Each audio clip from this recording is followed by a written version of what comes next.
Så, stordåd uträttades precis på Star Ladder 12-finalerna här i Bukarest. Team Secret åkte ut och Alliance går vidare. Och jag står här med deras kapten, 7ckngMad. Hello, man. Hello. That was quite the performance. It was nice. It was maybe unexpected for everyone. I wouldn't say we expected to owe them. We thought we could win, of course, if we play well. But yeah, we were very pleased with the outcome. Yeah. Like, obviously you'd played against them and like won in some of the online games that you've played each other. Like, one went to them, one went to you, as far as I remember. So like, how did that account for anything, like your confidence going into them playing against them on LAN? Yeah, we know them well. They know us well. I think the drafts were very important. Like, there was a lot of mind games in the drafts. Like the sniper, like both teams use sniper. They use troll. A big difference in this tournament was that Secret never used Wisp before, and they lost versus our Wisp twice. That's what. And suddenly they started playing Wisp like in this tournament. It was the first time we saw Kuroki on Wisp. I mean, we've seen it before in Navi and shit. Anyway, and then so I mean, it was a bit different. Also, the fact that Zai was drafting over Puppy was a big factor in my opinion. But yeah, no, I think the drafts were important, and our play was way better than yesterday. We played as a team. We reacted faster. I think we really analyzed well what happened yesterday, and we were able to bounce back and play our own game. Are you a bit surprised that Secret seemed to have fallen off a bit, like in regards to their expectations? Like, you know, yeah. No, for sure. I think it's a huge blunder for them right now. They must feel pretty sad. But the fact that they give the captain to Zai, I don't question Zai as a player, but at least from my perspective, drafting versus Puppy is way harder than drafting versus Zai. At least that's how I felt today. But yeah, I mean, I've been drafting versus Puppy for quite some time now, and like in different teams and different lands, and he's a very good drafter. And I felt like today, at least today, we had the upper hand in the draft. I was very, very comfortable with the outcome of the draft, both games. So like, how did you go about?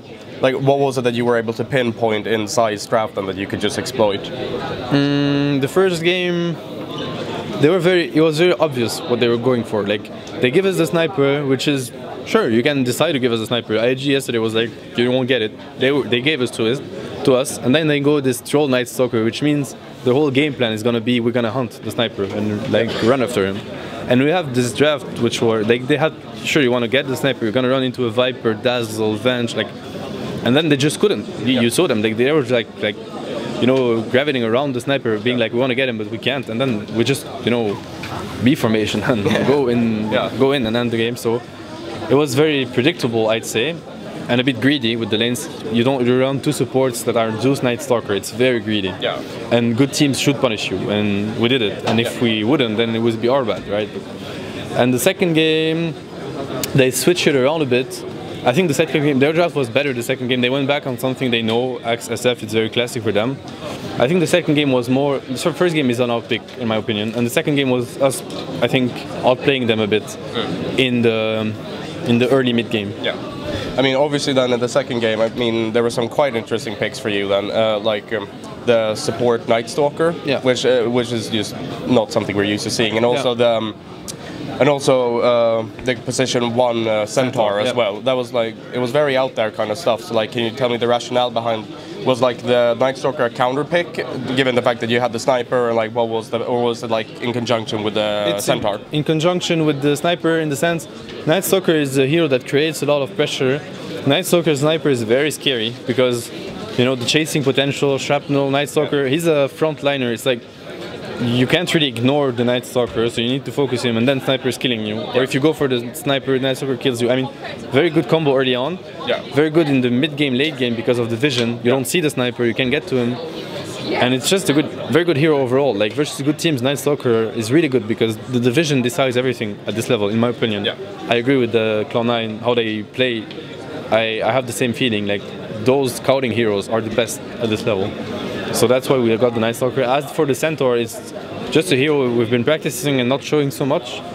The problem the last weeks, like we had this really good online run, and then we had to play so many games, like qualify for ESL, Star Ladder, try to summit, and so we played, and people would watch us because they're like, oh, Alliance is back, and I don't know what. And then they figured us out a bit, you know, they kept on watching us and stuff, so we had to switch it around a bit. which we did effectively. So I'm glad it worked.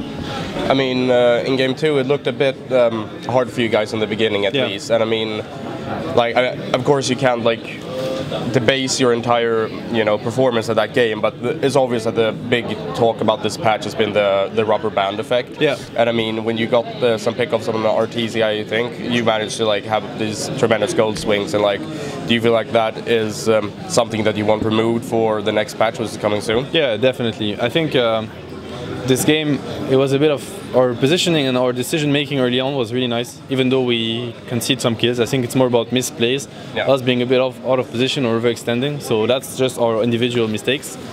But yeah, the rubber band effect is a big problem in my opinion.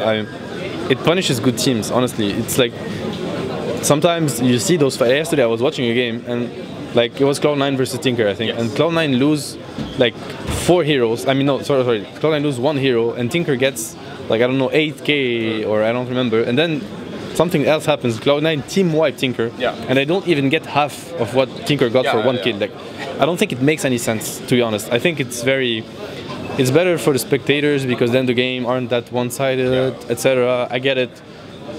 We play around it, we adapt. I don't want to complain, but I think it's not right. If I was in charge, it wouldn't be like. I don't think it's how it should be. Yeah. So like obviously the stigma then of 6.83C has then been the rubber band and then also troll and sniper. Yeah. I mean, but like why do you think that troll hasn't really been seen all too much, especially like in the Malaysia series? Like I think troll went like 4th ban, like until they even noticed it. So like what's happened like with the meta shift just this week before the next big patch comes around? I think people are misplaying the troll a bit. It's like what happened with that hero is that people underrate the troll at first, so troll just crushed, and now when you pick troll, they destroy him. They gank him. He's not that strong of a laner. Like he's strong if he can fight back, but if he has to run away, like the first game what we did versus Artesia, we had a clockwork dazzle. Like there's nothing he can do. Yeah. But I think if people start rethinking how they want to play troll, I think it's a very good. I think it's an OP hero. I would still play it. Like I don't mind. I think teams will play troll. I'm sure he will be first picked in this tournament still.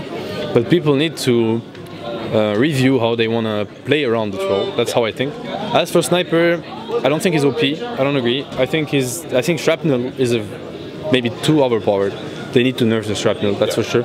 But the hero sniper is very balanced in my opinion. He's super squishy, super hard to like. You can't draft a sniper. You need to draft around the sniper. So your game plan is revealed, you know what I mean? So it's also, sure, if you do it successfully, then sniper is very strong, but there are a lot of heroes in Dota that are very strong if you protect them. So I don't know, I think sniper is fine. Shrapnel is so-so, and troll is very strong in my opinion. So yeah, troll nerf, shrapnel nerf in my opinion. So if we look forward into the tournament, then you will play against the loser of Team Malaysia and Invictus Gaming. I think it's Vichy Cloud9, but maybe they they were wrong. It might be like that. Yeah. In either case, it seems like it's going to be a pretty tough opponent. Yeah, at this stage of the tournament, you don't get easy opponents anyway. It's like who would you rather play though? Cloud9, I think. I don't know. It's like. If you would ask me before the tournament, I would say Asian teams over. But then yesterday was so tough. Like we played really bad. Yeah. I understand that. I accept it. I admit it. So it would have been better if we played better. But it's also I felt like they were quite strong, and I don't know. I just feel like I would rather play teams we know, because now we're getting some momentum in the loser bracket, and we're not very scared of Cloud9. I think it's annoying to play versus them just because of how they play. They're very sneaky, they go for this late game, split push, so it's always annoying and it pressures you a bit. Yeah. But I would play Cloud9 over Vichy, I think, just because I don't know Vichy enough.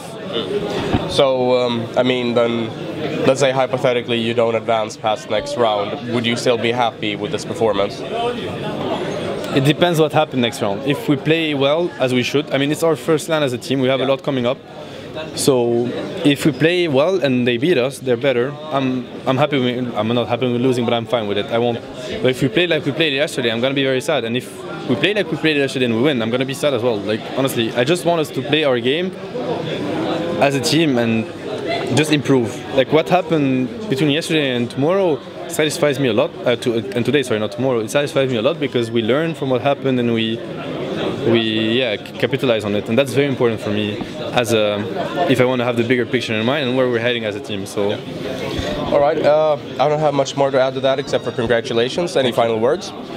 Just wish us good luck for the rest of the tournament. Thanks for all the support. We're gonna give our best. We have a very long day today because if we win, we're gonna have a third match, and we were at least I was up very early to analyze games and stuff. So let's keep it going, get some energy, and thanks a lot for the interview. Yeah, thank you.